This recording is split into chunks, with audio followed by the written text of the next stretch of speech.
Welcome back to my channel. आज तारीख है 28 सितंबर 2025। संडे की रात है, 10 बज रहा है।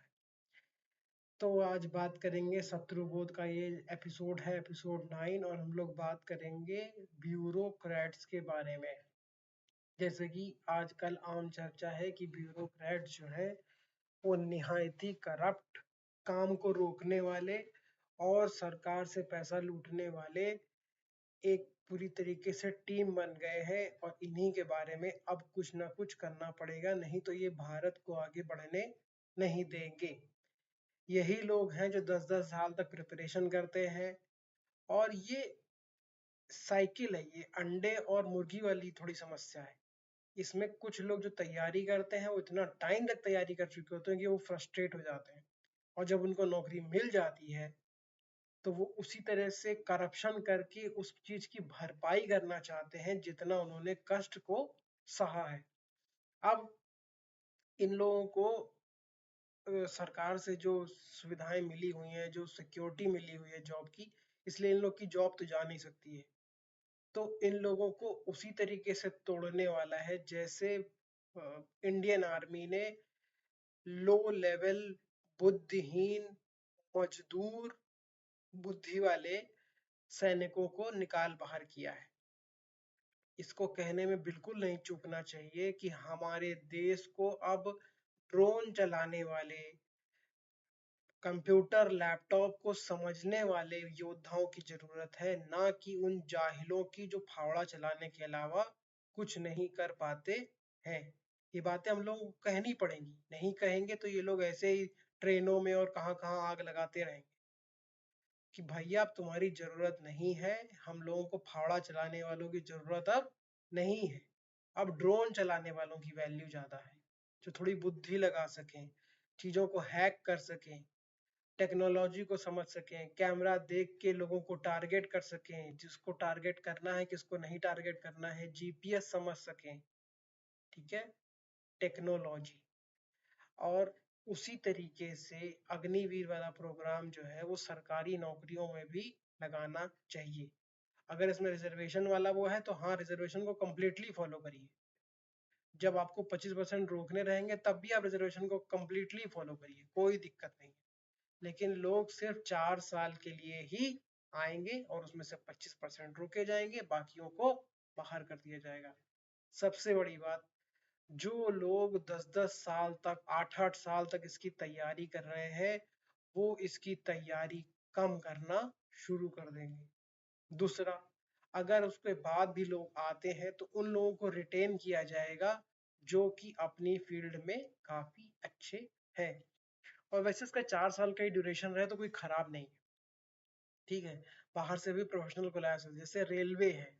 रेलवे के जो पुराने अधिकारी हैं वो हर नई चीज का विरोध करते हैं, ट्रेन में टिकट चोरी से लेके, सीट बेचने से लेके, और क्या नाम है, वेंडरों से पैसा लेने से लेके, हर तरीके के करप्शन में सरकारी आदमी सबसे आगे है।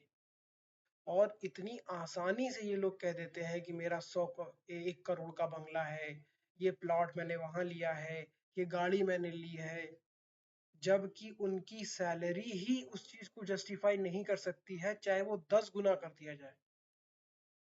तो इस तरीके से इन लोगों ने करप्शन को नॉर्मलाइज कर दिया है।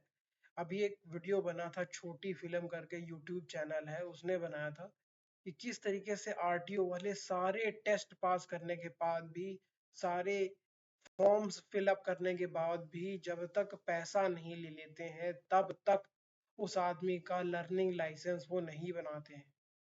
जब उसको फॉर्मल करने की बारी आती है फिर पैसा मांगते हैं। तो इसको हमें देखना पड़ेगा कि किस तरीके से इन चीजों में एक एटीएम जैसी सुविधा लगाई जाए कि आदमी जाए, अपनी डिटेल्स खुद भरे, अपना ओटीपी खुद दे, अपनी चीजों को खुद ही वेरीफाई कर ले। कुछ चीजों को ऑटोमेट करना पड़ेगा ताकि पता तो लगे कितने लोग आए थे, कितने लोग चले गए। कोई एक आईवीआर टाइप का वो बना दिया जाए, कोई एक कृत्रिम टाइप का एआई उसमें बनाया जाए ताकि आपकी फोटो आ जाए, आप वहां गए थे, उस चीज को आप जस्टिफाई कर सकें। कब तक इन लोगों के सहारे ही ब्यूरोक्रेसी चलती रहेगी? ये लोग करप्शन करते रहेंगे। एक प्लॉट इस कोने में शहर के, एक प्लॉट उस कोने में शहर के, सबसे किराया आ रहा है, और ये लोग उस चीज को फ्लॉन्ट भी करते हैं। मतलब इतना ज्यादा करप्शन करने के बावजूद भी इस चीज की शर्म नहीं है कि हमने करप्शन करके इतना पैसा कमाया है। 70-70 करोड़ रुपया आपके क्या नाम है, फोर्थ क्लास प्यून के यहाँ से घर से मिल रहा है। एक जने मध्य प्रदेश में ट्रैफिक में इंस्पेक्टर थे, उनकी 250 करोड़ की प्रॉपर्टी, 30-40 किलो तो सोना मिला, 70 किलो चांदी मिली, न जाने कितना गहना मिला। एक जने दुबई पहुंच गए, क्या नाम है, घर लेने की, प्लॉट लेने। तो इन लोगों को आइडेंटिफाई करना बहुत ज़रूरी है, और इसमें टेक्नोलॉजी की मदद लेने वाली है। व्हाट्सएप इनका खंगाला जाए, इनका इंस्टाग्राम खंगाला जाए, इनकी वॉइस को रिकॉर्ड किया जाए कि कब किससे इन्होंने किस दिन बात करी थी। सिर्फ मोबाइल से नहीं, इनकी वॉइस रिकॉग्निशन को उस तरीके से सिस्टम में डाला जाए कि किसी भी फोन से अगर बात करते हैं तो इनको टैग किया जा सके, इनको टारगेट किया जा सके। इससे बहुत हद तक कई तरीके के बाकी क्राइम भी कम हो जाएंगे, जब लोगों को ये एहसास हो जाएगा कि सिम बदलने से बात नहीं बनेगी, अब हमको अपना गला काट के गला की वॉइस ही बदलनी पड़ेगी। मोबाइल चोरी होता है, मोबाइल फिर से चालू हो जाता है, उसकी आप कंप्लेन करते रहिए, वो बांग्लादेश चला जा रहा है, उसको पार्ट खोल के उसको फिर से सही करे दे रहे हैं। मतलब गाड़ियां इतनी चोरी होती हैं, ये गाड़ियां जो जो बाइक्स चोरी होती हैं, ये एक मुश्त थोड़ी बिकती हैं, ये टुकड़े में बेची जाती हैं। लोगों को इसके बारे में जानकारी है, पुलिस वालों को भी इस बात की जानकारी है कि कहाँ कटती है, कहाँ खुलती है, कहाँ बिकती है, लेकिन नहीं। अभी यहीं पे एक हॉस्पिटल है, उसके सामने से मेरे दोस्त की गाड़ी चली गई, स्प्लेंडर थी ब्लैक कलर की। उनके घर में उनकी दो तीन बच्चे हैं, एक लड़का दो बिटिया, बीच वाली बिटिया के बच्चा हुआ था, ठीक है।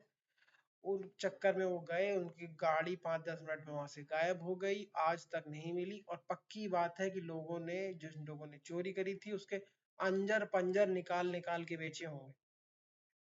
किसी को टायर दे दिया, किसी को इंजन दे दिया, किसी को हेडलाइट दे दी। इस तरीके से ऑर्गेनाइज्ड क्राइम को भी आप क्रैक डाउन कर सकते हैं, अगर आप ब्यूरोक्रेसी को सही कर लीजिए, जुडिशरी को सही कर लीजिए। कैसे ऐसा हो सकता है कि ये लोग खुलेआम बेईमानी कर रहे हैं, इतना इतना पैसा खा रहे हैं? पर एक और इसमें से एनेक्डोट थोड़ा सा, कि कभी भी ध्यान दीजिएगा, सरकारी आदमी जो है वो फ्लैट नहीं लेता है। जो आदमी टैक्स देता है वो फ्लैट लेता है, ठीक है। वो कार पार्क करता है बढ़िया से, वो ऊपर जाता है छत पे, है ना, वो पूरा वैसा वाला। लेकिन जो सरकारी बाबू है, क्योंकि वो चोर है, उसका पैसा चोरी का पैसा है, इसलिए वो जमीन पे प्लॉट लेता है, फिर उसको अंडर इनवॉइस कराएगा, है ना, 40 लाख का प्लॉट 14 लाख का दिखाएगा, फिर उसको बनवा भी लेगा, उसमें 4-4 AC लगवाएगा, लेकिन उसका लोड नहीं बढ़ने देगा, फिर वो वहां के बिजली वालों को पैसा दे के उसको चोरी करेगा, है ना। तो ये सीरियल वाइज करप्शन चलता रहता है, क्योंकि आपने उनको जरा सा छूट दे दी है कि आपकी नौकरी जो है 40 साल तक अब कहीं नहीं जाएगी, 30 साल तक कहीं नहीं जाएगी।